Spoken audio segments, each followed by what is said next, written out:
This is 7.2, areas of triangles. The area of a triangle is 1/2 base times height.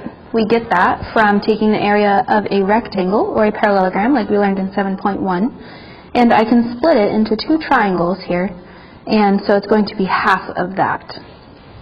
And we must note that the height must be perpendicular to the base.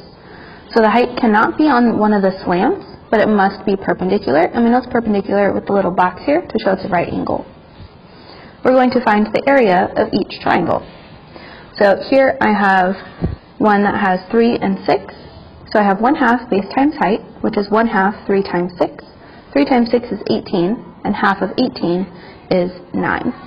So the area is 9 inches squared. We have a triangle here, and we can see that the height is on the outside, and we're going to use that one because it is perpendicular to the base. So plugging in the numbers, I get 12 times 8 is 96, and half of 96 is 48. On this triangle, again, it's a right triangle, and I just plug in the numbers to get the area of 30 centimeters squared. On this one, it gives me the base, it gives me a side, and the height.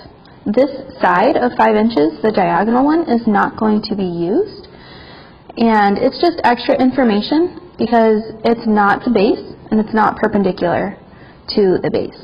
So we're using the 4 as the height because it is perpendicular. So it's just 5 times 4, which is 20, and half of that is 10. Next we have to find the missing side length. So I am given a triangle and told the area is 24 meters squared.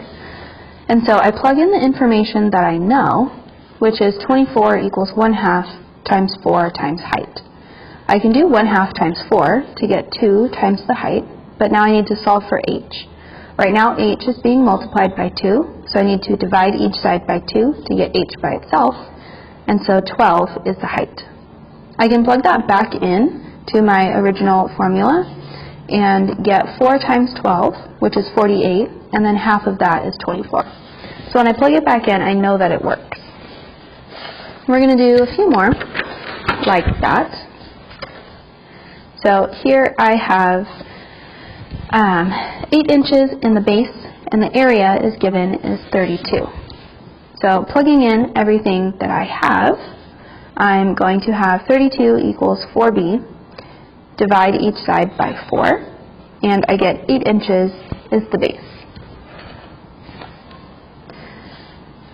Here I'm given the height is in the middle, area, and the base.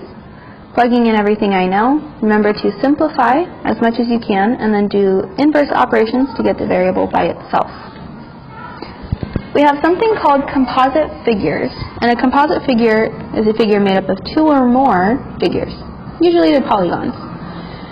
To find the area of a composite figure, you're going to separate the shapes into what you know how to find the area. Then you're going to add them all together.